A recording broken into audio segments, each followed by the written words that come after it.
bonsoir à tous, bienvenue, nous sommes le lundi 8 octobre, nous célébrons aujourd'hui la Thanksgiving, bonne fête à tous.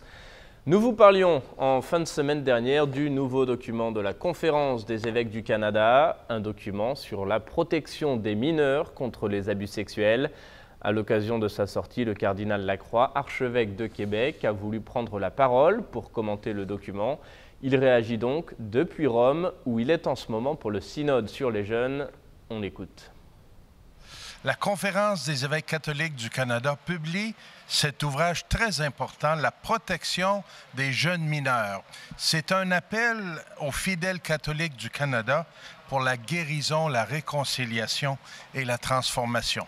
Depuis des années, nous travaillons sur ce document pour le mettre à jour, le renouveler, pour voir comment nous pouvons mieux répondre à ce défi d'accompagner les personnes qui ont vécu des situations d'abus sexuels, comment nous pouvons mieux nous former nous-mêmes et tout le personnel dans notre diocèse et nos diocèses au Canada pour être sûr que nous écoutions, que nous accueillons toute personne qui a besoin d'être accompagnée.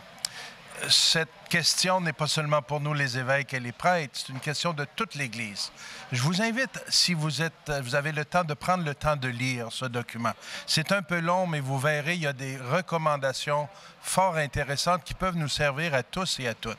Un travail de longue haleine, pas seulement fait par des évêques, mais aussi des laïcs, des prêtres, des psychologues, des gens qui travaillent avec la protection de l'enfance, pour qu'ensemble, au Canada, nous puissions mieux répondre à cette difficulté qui a fait partie, malheureusement, de notre histoire. Vous verrez, le message dans ce document est surtout pastoral. Il invite vraiment à avoir une attitude d'hommes et de femmes d'évangile face aux personnes qui ont vécu des situations difficiles. Je suis très heureux que cela existe. Vous trouverez sur le site Internet qui apparaît au bas de l'écran le lieu pour aller lire ce document. Vous pouvez vous le procurer en copie imprimée aussi. Et vous trouverez sur notre site Internet le propre protocole du diocèse de Québec. Car depuis des années, nous avons pris le temps de voir comment nous devons réagir dans notre diocèse.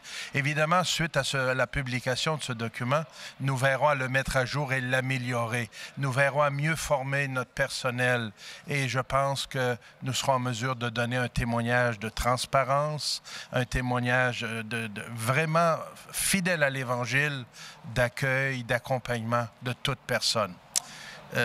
Je vous souhaite une bonne lecture et continuons ensemble la route. Et merci de prier pour nous ici à Rome pendant ce mois d'octobre où nous sommes avec des jeunes, avec des évêques, avec des experts du monde entier pour voir comment l'Église continue à bâtir son avenir. Que le Seigneur vous accompagne.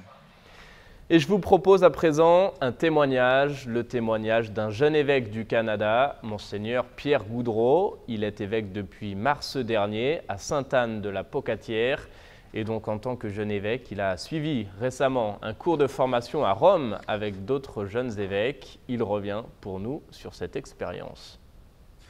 Alors, j'arrive tout juste de Rome, où j'ai participé à un cours offert aux nouveaux évêques du monde entier. Il s'agit d'un cours qui était organisé par la Congrégation des évêques et qui s'est tenu du 5 au 13 septembre dernier. Et c'était vraiment un moment très riche de formation continue. Pour ma part, j'ai beaucoup apprécié, entre autres, la fraternité entre les évêques qui viennent du monde entier, les échanges. On apprend beaucoup des défis de l'Église dans différentes régions, mais aussi les conférences.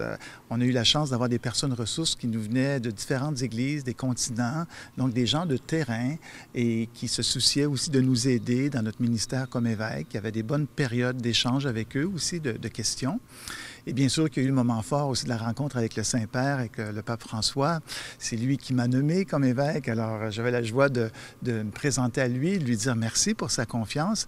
Et je trouvais que c'était important que je lui dise aussi que je suis un jeune évêque heureux et que l'Église locale où je suis en service prie pour lui également. Voilà, ce sont des propos recueillis par Francis Denis.